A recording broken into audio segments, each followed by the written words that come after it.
Hey guys, Bugcat7 here. Okay, it is Thursday, January 21st, 2021, and I'd like to thank you for visiting the Stonewall Research channel here on YouTube. I really do appreciate it. All right, guys. Well, as you know from viewing many of the videos on my channel, I like to think way outside the box, but not so much outside the box that we don't have anything sort of tangible to take a look at. And for example, my video on the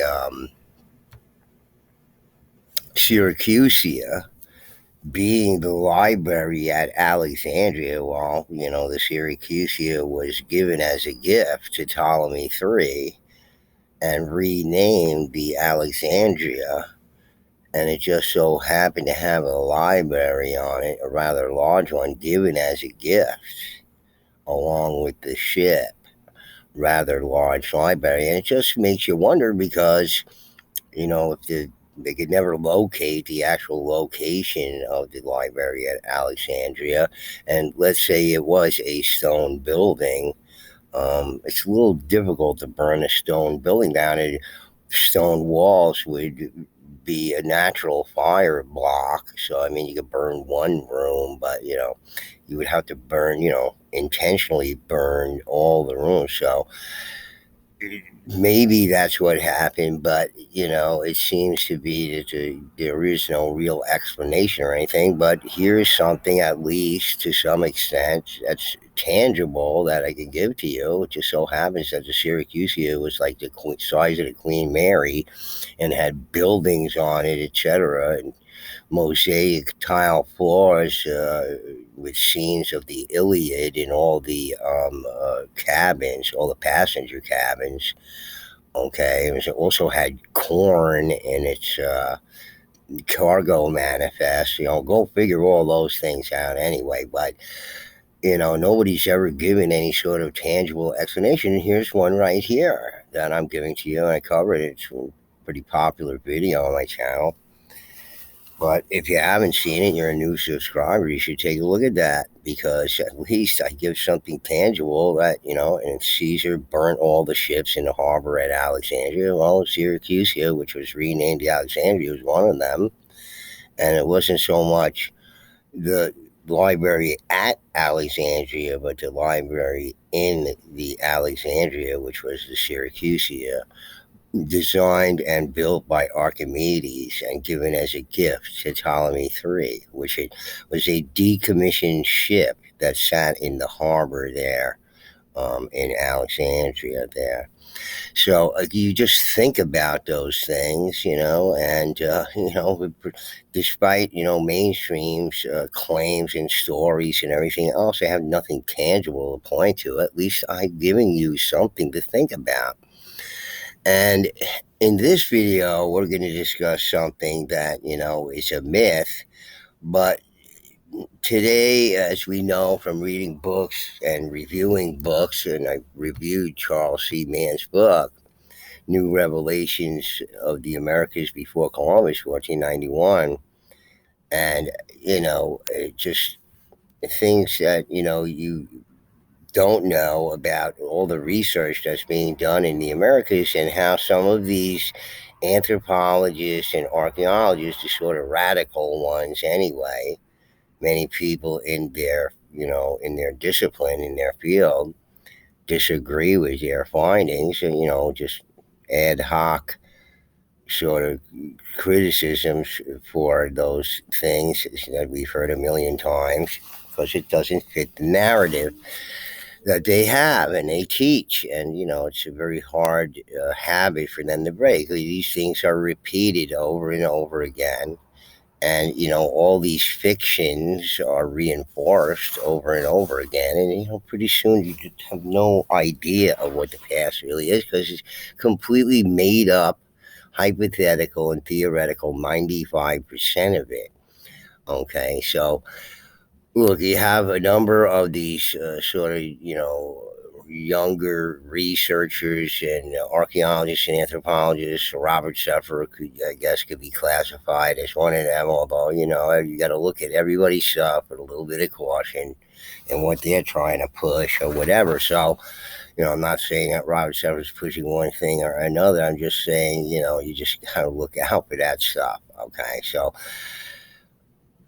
what we've heard about and what we've seen from going through the accounts of the quote unquote giants or large hominids, as I like to call them, and knowing about these things and sort of relating it to mythology in any way, shape, or form would be part of the research that I would do on this channel. One would expect, I would imagine. So I was thinking about the Minotaur, and don't ask me why. I heard something, saw something, whatever it is, and the fact that this thing is anthropomorphized, with the head of a bull with horns, and has a human type body, etc. It lives underground in this maze system underground, and I think that it's a good possibility that the tale of the Minotaur was derived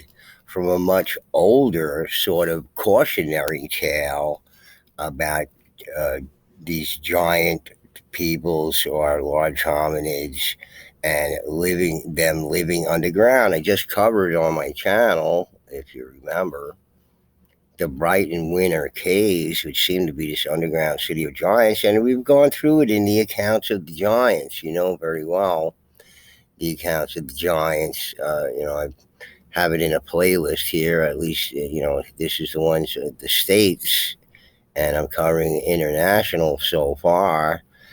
And we've heard many, many times about these underground either caves or tombs, rock cut tombs, even wooden structures, etc.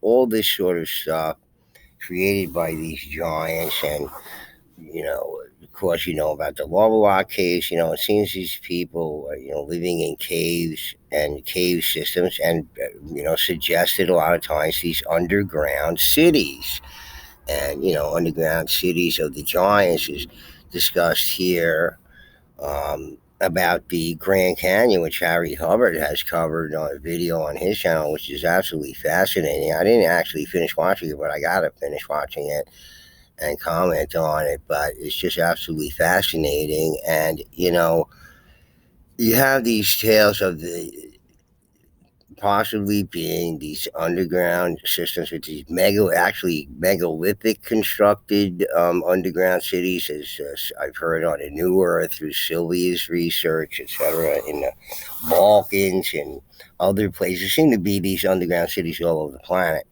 And giants are often associated with it. As I said, I covered the Brighton Winter Caves right here, right? The 1535 expedition finds this underground giants in these underground caves that seem to be more like a city with all different sorts of chambers, large chambers with all kinds of statues and other things, and just incredible. Okay. And you also have to think about, from all the accounts that I've gone over, the horned giants. Okay, so giants with either horns, horn buds of various lengths. We heard many, many accounts, more than several, perhaps dozens in the accounts that I went through on my channel in the playlists about the giants. Okay, giants state by state. Look at large hominids. All right, so we covered that, many of these things, and put two and two together. Okay, you have horned giants, you have them living in underground cave systems or constructions, and could this be a cautionary tale? And you have to think about it in a lot of terms. Okay, let's say these giants were just a different kind of hominid. Think and reason, etc. I mean, what's to stop? See, what often happens is kids, because they don't think anything like what adult. They don't have all the prejudices yet completely of adults.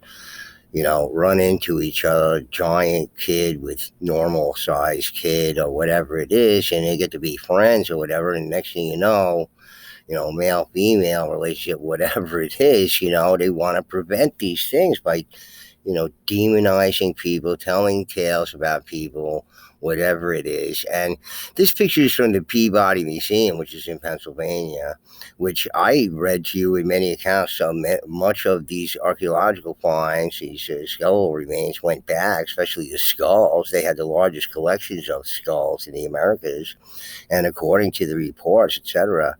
And this is just a pure propaganda piece, hit piece against anything that has to do with horned giants. But it's absolutely ludicrous, actually, what they go through great lengths here to sort of dismiss this idea. However, unfortunately for them, I read to you so many accounts, and these things being identified by academics and professionals, such as doctors and medical people, whatever it is.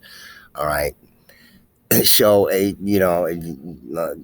to cover this one day for you and just tear it to pieces or whatever. But just a hit piece about the horned giants by the Peabody Museum, which is, either had these skulls and just, they disappeared them, like seems to be a lot of times what happened to these things.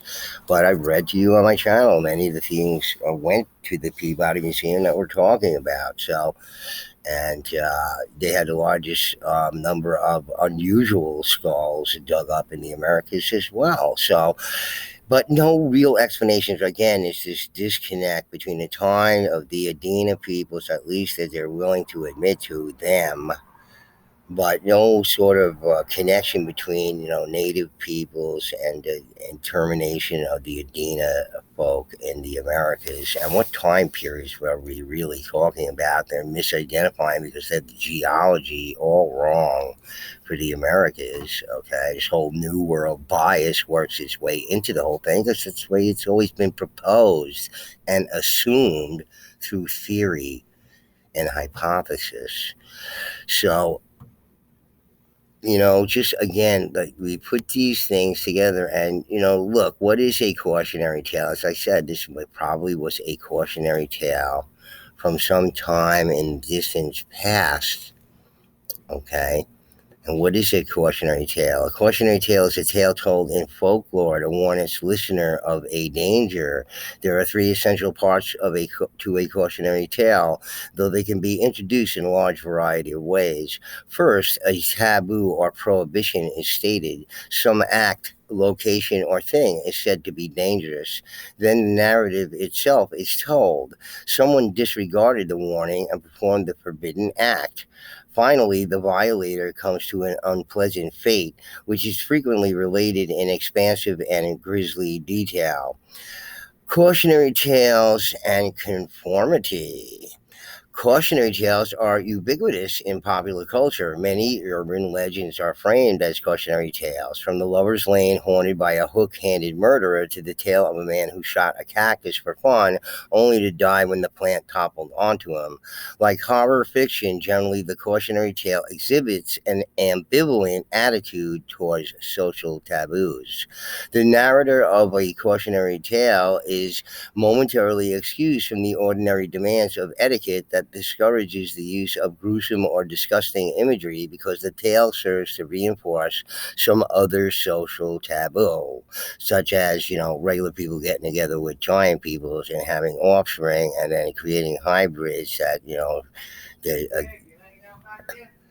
yeah, but I don't have time to talk, all right? Bye.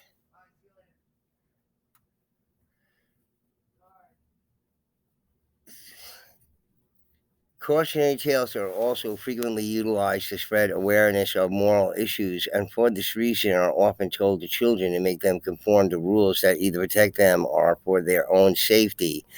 Those whose job it is to enforce conformity therefore frequently resort to cautionary tales. The German language anthology Schuttwelter contains such as tales such as Die Gar Traguj, I can't even pronounce it, so forget about it. The dreadful story of Pauline and the matches, it's fairly easy to deduce the ending from the title. Social guidance films such as Boys Beware or Reefer Madness are deliberately patterned after traditional cautionary tales, as were the notorious driver's education films of the 1960s, or military films about syphilis and other sexually transmitted diseases. The framework of the cautionary tale became a cliche in the slasher films in the 1980s, in which adolescents who had sex, drank alcoholic beverages, or smoked marijuana inevitably ended up as the victims of the serial killer villain. On the other hand, in the adolescent culture of the United States, for more than 100 years of the traditionary cautionary tale gave rise to the phenomena of the legend tripping, in which a cautionary tale is turned into the basis of a dare that invites the hearer to test the taboo by breaking it. The cautionary tale has survived to the present day in another form, especially with the rise of modern mass media such as film and television. Many public service announcements and public information films frame themselves as cautionary tales regarding both societal issues and common dangers in modern life, pushing conformity by warning viewers of the danger and directing them towards avoiding the causes, or simply not doing actions that result in such dangers. Okay, so I'm not going to go into the reactions to cautionary tales because we just talk about it a little bit. But the point is that these cautionary tales are often based on pure propaganda aimed at demonizing the enemy in any sort of way possible. All right. And, the Minotaur may be derived from this because it seems to be much older. When we study it, we see that the Etruscans also had their own version of the Minotaur tale. So, and what the Minotaur's name actually meant. And there's a lot of strange things going on there that should be talked about. And I'm thinking that, we're probably talking about these underground giants, some cautionary tale against these underground giants who happen to have horns and were large and lived in underground cities. I'm sure if you lived anywhere near any of these places, you would admonish your children not to go into these systems there. Okay, just similar to also what you might derive from the Hansel and Gretel tale. And it's just funny to me. Okay, it's a Grimm's fairy tale. Okay, Hansel and Gretel are brother and sister abandoned in a forest where they fall into the hands of a cannibalistic witch. Cannibalistic witch who lives in a house made of gingerbread cake and pastries, and which she intends to fatten her children before eventually eating them. But Gretel outwits the witch and kills her. The two children escape with their lives and return home with the witch's treasure. Okay, so this may be derived from cautionary just far older than we can possibly imagine. That goes back to the times of these underground cities in which they probably were still inhabited or just inhabited, and people trying to prevent their children from going down it would tell these tales. And then the Athenians made the Minotaur tale into, something a little bit more. With a positive outcome and not some negative outcome, because the big bad giant is slain. And it's interesting. Recently, Harry Hubbard had emailed me about this giant of Kandahar, and I knew about it already from listening to Steve Quayle talk on Coast to Coast, and I remember listening to him talk about it, and I felt like sick about it because Steve Quayle was going off and saying. About how it was so great now that we had, evidence of giants living underground, that they're still here, whatever it was. He's just so happy about it and elated about it. And I'm thinking to myself, well, first of all, who knows if it's true or not? I mean, it's tales go around. I don't know. I just can't find out much more than this sort of hearsay, basically. But You got to think for a minute there. Okay, so let's say they did stumble into a cave and just were surprised by this giant who had a spear or whatever it was, and they machine gunned him down, and and got him and wrapped him up and brought him away. Okay, so this guy had a family, maybe. Okay, mother and father, and maybe even a wife and children or whatever it is. You know, could you imagine that maybe? And so, did he deserve to die there? But he was so frightened the soldiers there, and they didn't know what to do, and they shot this guy or whatever. And there was no attempts to communicate. Well, we don't know any of those things, but I have to say I was kind of sickened by the whole story there, to be honest with you, because they don't consider any of these things when they talk about these things. It's just, hey, it's great. He killed some guy, who probably was defending his home there or whatever, and just turn it into this whole other thing and this, freak show, yellow press story or whatever it is. It's just, I don't know. To me, it didn't seem right, but that's what we hear. And, it's just, shouldn't think about it too much, I guess, because I'm just bringing more attention to it that it doesn't deserve. Okay, so any case, just to make another note here about Hansel and Gretel, it seems that the story is told in different types of, you know, older tales, and here's one called "The Children and the Ogre." Okay, isn't that interesting? Okay, so the brothers and the ogre. Okay, the ogre, huh? All right, so are we talking about another giant, an ogre? Are ogres giants? Are they sort of reminiscent in folk tales from the past, or identifying some sort of hominid that existed in the past? But sometime 1,000 years into the future, they're calling them ogres. So the story's gone round and round and round and round. Okay, so maybe this is the same thing with the Minotaur. That's all I'm suggesting here because it seems awful. I'm putting two to two together. Horned giants, which we've read about a million times, with the giants, and the giants living in underground cities and underground dwellings, etc., etc. Okay, are we talking about now? Are we talking about the Minotaur? Are we talking about one of these horned giants living underground? And let me read the Minotaur here for you in Wikipedia, the Baloney Encyclopedia, at least some of it here. And then I want to show you the History Channel did a show on this, bringing in some academics to comment on it. And it's just, it's pure fiction, is what it is. It's a lot of supposing. And this is too, and what they can make out of it, okay? They relate it to all different sorts of things, which it may actually be, but what it had been derived from, nobody really knows, okay? So let me read about the Minotaur to you. We'll just look briefly at this History Channel thing. They have it on YouTube, so just take a little cut of that because I want to demonstrate something for you there, and I'll put a link to it too. But in any case, let's read about the Minotaur here. In Greek mythology, the Minotaur is a mythical creature portrayed in classical times with the head and tail of a bull and the body of a man, or is described by Roman poet Ovid, a being part man and part bull.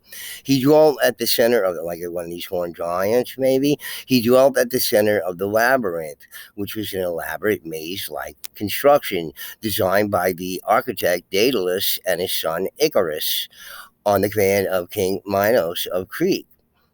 The Minotaur was eventually killed by the Athenian hero Theseus. Okay, so Crete and Athens has something going on, and this is mostly what they think the story is about. But Where it was derived from, who knows, because we also hear about it in Etruscan, you can hear about it here. The word Minotaur derives from the ancient Greek, a compound of the name, whatever, Minos, and the noun bull, translated as the bull or Minos. In Crete, the Minotaur was known by the name Asterion, and Asterion means star. Okay, strangely. A name shared with Minos' foster father. In Etruscan, the Minotaur had the name, whatever it is, Ovromenes. Minotaur was also, the Etruscans also had. So this trail goes back into antiquity and possibly to a time where people told cautionary tales about the Minotaur, okay? And who these people are living underground, giant peoples living underground, all right? And with horns, and how you should stay away from them. And they had their reasons. The word Minotaur, okay, so I read that. Minotaur was originally a proper noun in reference to this mythical figure. The use of Minotaur as a common noun to refer to members of a generic species of bull-headed creatures developed much later in the 20th century fantasy genre fiction. Each pronunciation of the word Minotaur is varied. The following can be in dictionaries, so you see different pronunciations of Minotaur, whatever. Okay, tomato, whatever. After ascending the throne of the island of Crete, Minos competed with his brothers as ruler. Minos prayed to the sea god Poseidon to send him a snow-white bull as a sign of the god's favor. Minos was to sacrifice the bull to honor Poseidon, but owing to the bull's beauty, he decided instead to keep him. Minos believed that the god would accept a substitute sacrifice. To punish Minos, Poseidon made Minos' wife Pasiphae fall in love with the bull. Pasiphae had the craftsman Daedalus fashion a hollow wooden cow, which he climbed into in order to mate with the bull. The monstrous Minotaur was the result. Pasiphae, and again, look, maybe again, I'm sure there were many cautionary tales when these people lived together, together in either the same societies or different societies or opposed to each other, whatever in the past. It seems like all of this sort of propaganda against the giants that comes to us from the past. And this is part of that story, okay? This is a taboo. This is a cautionary tale. I'm trying to tell you that, okay? So, look, it doesn't matter what the academics say, okay? This is what they hand us on the History Channel there. But I'm telling you, once you take into account the story of the quote-unquote giants or large hominids that lived in the past, it takes on a whole new meaning and whole new way of understanding it.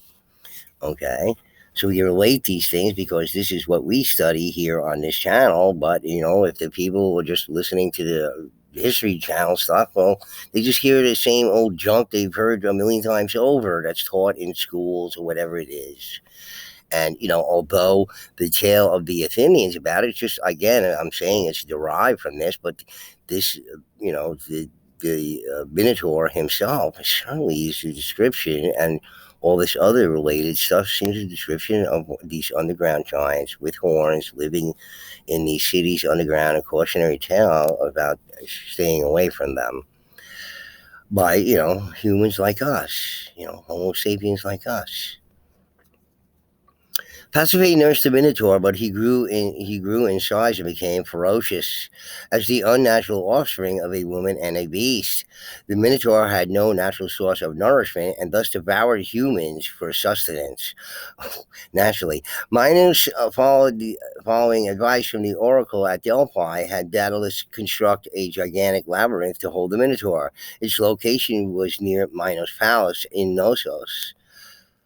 The Minotaur is commonly represented in classical art with the body of a man and the head and tail of a bull. According to Sophocles' Trachiniae, when the river spirit Achelous seduced Deianira, one of the guises he assumed was a man with the head of a bull. From classical times through the Renaissance, the Minotaur appears at the center of many depictions of the labyrinth. Ovid's Latin account of the Minotaur, which did not describe which half was bull and which half was man was the most widely available during the Middle Ages, and several later versions show a man's head and torso on a bull's body, the reverse of the classical configuration, reminiscent of a centaur. This alternative tradition survived into the Renaissance and still figures in some modern depictions, such as Steele Savage illustrations for Edith Hamilton's mythology. So here's sort of a side, bar for them to take you on here, with the possibility that they're really talking about something that looked more like a centaur and not this other way around with the man's body and the head of a bull, but a bull's body and the head of a man. So, they're going to take you down this other avenue here to think about over here for no particular reason, except that some people thought that this was what they were talking about, and because they could relate it, I guess, to a centaur, which who knows what we're really talking about. That comes from a more ancient past, the version of this particular thing, and God knows only what kind of creatures lived in the past. But in any case, okay, so, you got to think about this thing here as being just another sort of branch of the rabbit hole for you to go down. Theseus and the Minotaur. So, Theseus, the story is with the Athenians, and, Theseus kills the Minotaur, and everything's all right. So, he promised love, and he can go and marry the woman there and whatever. So, you can read about this and see. Here's the Etruscan view. The view of the Minotaur as the antagonist of Theseus reflects the literary sources, which are biased in favor of the Athenian perspective. So note that. Biased in favor of the Athenian perspectives. The Etruscans, who paired Ariadne with Dionysus, never with Theseus, offered an alternative view, never seen in Greek arts, on an Etruscan red figure wine cup of an early to mid 4th century Pasiphae tenderly cradles an infant Minotaur on her knee. Okay, so maybe there was a different story that we don't know about that the Etruscans knew about, and they're, just not gonna be telling about it. Okay, so they're saying, here's what they give. There are some modern mythologists regard the Minotaur as a solar personification and a Minoan adaptation of the Baal Moloch of the Phoenicians. The slaying of the Minotaur by Theseus in that case indicates the breaking of Athenian tributary relations with Minoan Crete. According to A.B. Cook, Minos and Minotaur were different forms of the same personage, representing the sun god of the Cretans, who depicted the sun as a bull. He and J.G. Fraser both explained Pasiphae's union with the bull as a sacred ceremony at which the queen of Knossos was wedded to a bull-formed god, just as the wife of Tyrant of Athens was wedded to Dionysus. Okay, so there's all these interpretations of the meanings of this, and mine is going to be an additional one to this with my interpretation of what this actually is from a much older source. What the meanings of that the Athenians turned it into may very well be what they're talking about, but what I'm saying is this is derived from much older mythology, which was probably more likely a cautionary tale about the horned giants living in these cities, underground cities, and how you would not want your kids to wander down there by themselves, as kids might. Okay, so they have some different interpretations. A historical explanation of the myth refers to the time when Crete was the main political and cultural potency in the Aegean Sea, as the fledgling Athens and probably other continental Greek cities was under tribute to Crete. It can be assumed that such tribute include young men and women for sacrifice. This ceremony was performed by a priest disguised with a bull head or mask, thus explaining the imagery of the Minotaur. Okay, so that's one explanation. Okay, they gave these other explanations. Here's another. All these explanations of what the real meanings are and all these things. Once continental Greece was free from Crete's dominance, the myth of the Minotaur worked to distance the forming of religious consciousness of the Hellene Peleus from Minoan beliefs. See, another reason why. A scientific interpretation also exists, citing early descriptions of the Minotaur by Callimachus as being entirely focused on the cruel bellowing it made from its underground labyrinth and the extensive tectonic activity in the region. Science journalists naturalist Matt Kaplan has theorized that the myth may well stem from geology. He points out that carbon dating of marine fossils attached to the boulders that were ejected from the ocean by ancient tsunamis indicates the region was tectonically very active during the years when the Minotaur myth first appeared. Given this, he argues that the Minoans used the monster to help explain the terrifying earthquakes that were bellowing beneath their feet.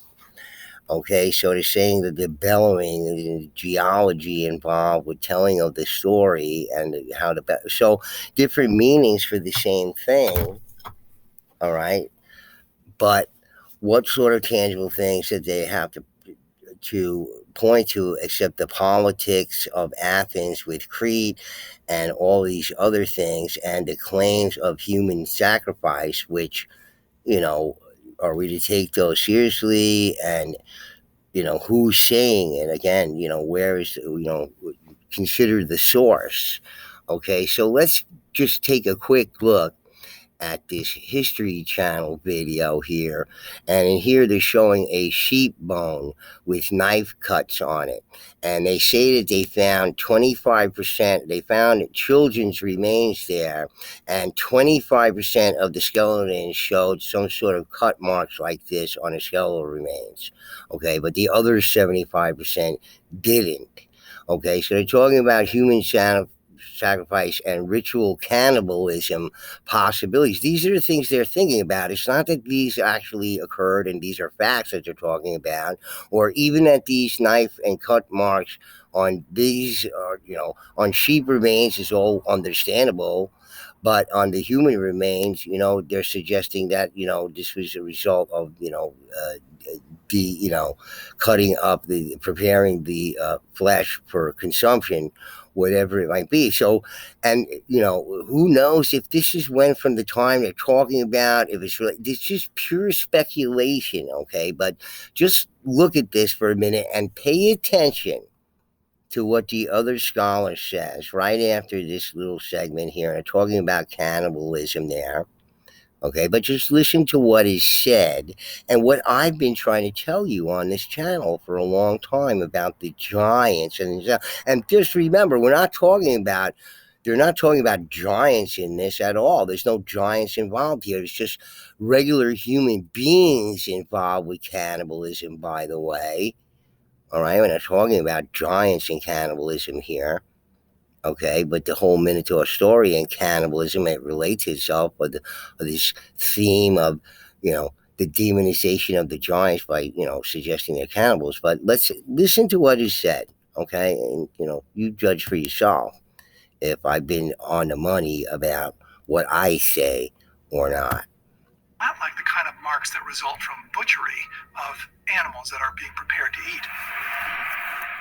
This suggests that the ancient Cretans were not only sacrificing humans, but eating them. Is the Minotaur's thirst for human flesh an encoded message about cannibalism? It's the most repulsive and abhorrent crime we can ever even imagine. It's a perfect way to demonize someone. So we can imagine that the ancient Greeks would have told this story about their great enemy Crete, that not only were they horrible people, they were monsters, and even still they were cannibals. Did you hear what he just said? Okay, this is the whole story with the giants. Okay, you don't believe me? You just heard it from the horse's mouth right there. One of these academics talking about how in ancient times a society demonizing the enemy by telling stories about this, whether it's true or not. They have no facts, just what the bones supposedly suggest to them, which, even if there are marks from knife wounds or whatever it is, if we were to find the same skeletal remains today and related to a more recent victim, we'd say this person died of, multiple stab wounds. They wouldn't say they were cannibalized or whatever. This is only cut marks they find on the bones of more recent,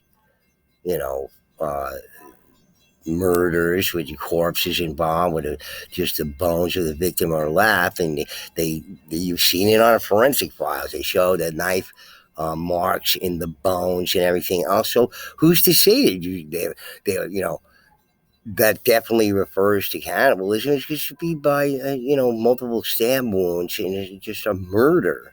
Okay, children were murdered. It could have been they were murdering children in front of their parents. And what a more awful thing could you do to somebody? But I'm just saying, okay, this is not proof positive. What you hear on the History Channel is pure theory, pure hypothesis. Okay, I'll leave a link to it. It's fun to watch. Okay, but just take a look at the illustration that they give here. Okay, okay, the CGI thing. All right, the CGI thing that they have over their front page here. Just look at that thing, okay? Not a head of a bull there, or the body of a bull, okay? Little truth drop for us, okay? We're talking about the horned giants living underground in these underground cities, and a cautionary tale from somewhere in the ancient past, okay, about the horned giants that lived underground, okay? Horned giants of the past. Hey guys, so I don't know, but I looking at it from my own perspective in the study of the quote unquote giants or large hominids, it seems to me that the tale of the Minotaur is a tale of a horned giant and the underground cities of the giants and how you shouldn't go down there and shouldn't talk to any of these people and that they're cannibals and baby eaters and killers and monsters. Okay, guys. So just to my take on it. Okay, another original take on something said of the past. Okay, Syracusia was a legend, right? So we know that. And so, anyway, guys, I thought you might want to sort of think about this, considering you may have been following along on my channel with the series of the Giants, and consider that this supposed myth is maybe not a myth at all, and it's actually a retelling of the actual thing of the past, but a cautionary tale, and the Athenians used this cautionary tale to develop the story of the Minotaur. All right? That's all I'm saying. All right? It seems to go back into a greater antiquity than even the ancient Greeks themselves. So, what is it that we're really talking about? All right? Probably talking more about this guy right here. Okay? A horned giant. All right, guys. Anyway, please do hit the like button if you like the video, and if you're not a subscriber, please do subscribe because we tackle some very, very out of the box ideas on this channel, and they all relate to the research that's done on his channel in a way that makes a lot of sense.